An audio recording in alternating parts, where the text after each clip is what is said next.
Welcome to Adam's Athenaeum. Let's take a look together through the news and records of our times as we try to shed light upon the unvarnished truth. Thanks for coming back to listen about immigration. Let's start off with a reminder that I'm not a lawyer or legal scholar. I'm just a guy on the internet using as many resources as I can to find out the truth. With that in mind, let's talk about what constitutes legal immigration in the U.S., go over some of the important law changes to immigration over the years, and what this means in today's society.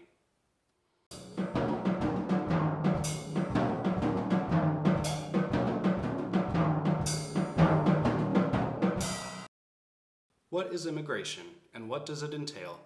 What lawful paths to citizenship are there? The following is a preface from the AmericanImmigrationCouncil.org. U.S. immigration law is based on the following principles: the reunification of families, admitting immigrants with skills that are valuable to the U.S. economy, protecting refugees, and promoting diversity. This fact sheet provides basic information about how the U.S. legal immigration system is designed and functions. The body of law governing U.S. immigration policy is called the Immigration and Nationality Act, or INA. The INA allows the United States to grant up to 675,000 permanent immigrant visas each year across various visa categories. On top of those 675,000 visas, the INA sets no limit on the annual admission of U.S. citizens' spouses, parents, and children under the age of 21. In addition, each year the President is required to consult with Congress and set an annual number of refugees to be admitted to the United States through the U.S. Refugee Admissions Program. Once a person obtains an immigrant visa and comes to the United States, they may become a lawful permanent resident, or LPR for short. In some circumstances, non-citizens already inside the United States can obtain LPR status through a process known as adjustment of status. LPRs are eligible to apply for nearly all jobs and can remain in the country permanently even if they are unemployed. After residing in the United States for 5 years, or 3 years in some circumstances, LPRs are eligible to apply for U.S. citizenship. It is impossible to apply for citizenship through the normal process without first becoming an LPR.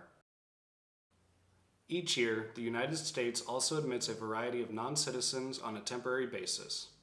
Such non-immigrant visas are granted to everyone from tourists to foreign students to temporary workers permitted to remain in the country for years. While certain employment-based visas are subject to annual caps, other non-immigrant visas, including tourist and student visas, have no numerical limits.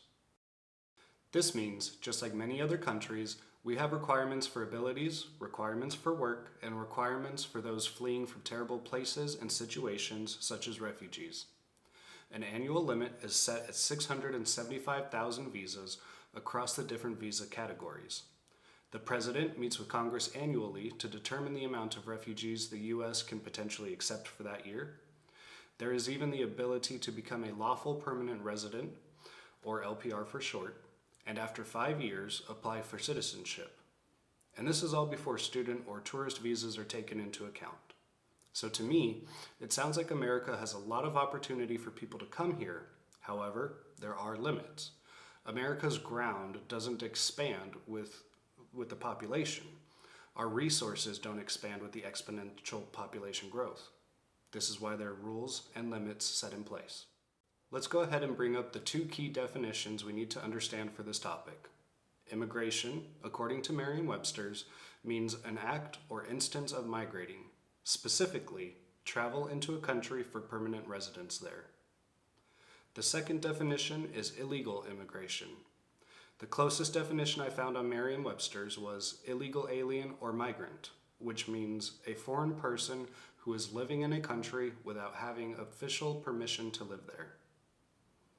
This ties into what we previously discussed about how legal migration is welcome and encouraged, but illegal migration is discouraged. Not only because you are breaking a law as your first action in a new country that you want to live in, but it goes back to the subject of resources, finances, schooling, housing, food, shelter, and all of the other aid and assistance that goes to aiding illegal migrants instead of the legal migrants. I'm not here to argue with people who ask, what if my family came here illegally? My response simply is, they're probably nice people. I've met several illegal migrants who came from horrible situations and became productive and integrated members of society. But they still broke a law and took citizenship away from someone who did it the legal way. And yes, we should have a discussion about people who are already here. Should there be an age or date range where we allow people to stay? Hypothetically, from 2014 and previously to stay, but any illegal migrant who came after 2015 faces deportation?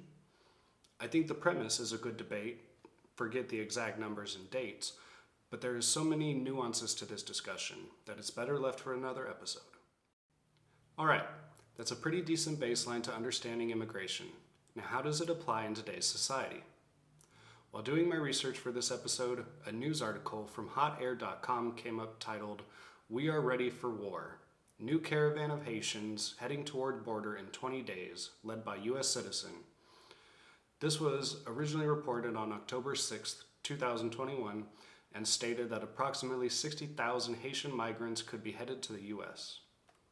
Just about a week and a half earlier from this article, Fox News reported that approximately 12,000 Haitian migrants had already been released into the U.S., and that figure could be even higher.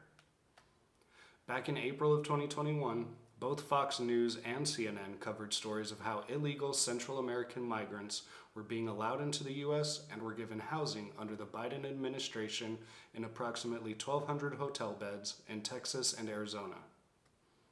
In July of 21, on Fox News, Tucker Carlson aired an episode where ICE officials, or Immigrations and Customs Enforcement officials, confirmed that the Biden administration was illegally using the Air Force military personnel and equipment to illegally move illegal migrants around the country in the middle of the night. In my opinion, it would seem that this administration has little regard or understanding of immigration policies. In my most humble opinion, it would also seem there seems to be a preferential bias on who is allowed to enter our country. Why is it that the Biden administration continually has allowed migrant surges and has apparently helped to aid in distributing those illegal migrants across the country, whilst at the same time telling refugees fleeing from Cuba to go home, now is not the time to come, and returning them away before they even make it to America? Why are Central Americans and Haitians allowed to enter, but Cubans are denied? The best speculation I've heard is that Cubans tend to vote more Republican by American standards, seeing as they lived under communist and dictatorial leaders, and that makes the most sense to me. They don't want to vote in politicians who are going to implement societies that they've already lived through and escaped from. Now, I won't just make claims of the Biden administration refusing access to Cubans. Here's a couple of the articles I have read. Both articles are from July 2021, and both MSN News and newswar.com agree with each other, even though they are politically opposite websites. Let's read a little from msnnews.com. Cuban refugees fleeing communism are the only migrants Biden refuses to welcome, from Tiana Lowe. Just 90 miles of water separates Cuban refugees from oppression under a communist dictatorship in the land of the free. Over 1,000 miles of Mexico separate Northern Triangle migrants and cartels. Yet somehow, the Biden administration has decided to only welcome those from Guatemala, Honduras, and El Salvador with open arms. And now a little from newswars.com. The Biden administration announced on Tuesday that any refugees fleeing the communist country of Cuba will be turned away from the U.S. if they try to enter. Homeland Security Secretary Alejandro Mayorkas said during a press conference, "If you take to the sea, you will not come to the United States. The time is never right to attempt migration by sea. To those who risk their lives by doing so, the risk is not worth taking. Again, I repeat, do not risk your life attempting to enter the United States illegally. You will not come to the United States." To conclude, it seems pretty clear to me that the regard for the law surrounding legal migration has been trampled upon by this administration. It seems to be a politically biased move for this administration to welcome most illegal migrants, yet refuse refugees. If you would like to continue this factual discussion, I look forward to seeing you in the comments. If you want to yell about how your truth should be made law, I'll be ignoring you. Also, if you like the content I post, be sure to give a thumbs up on this video. I'll see you all next time for my episode on the patriarchy.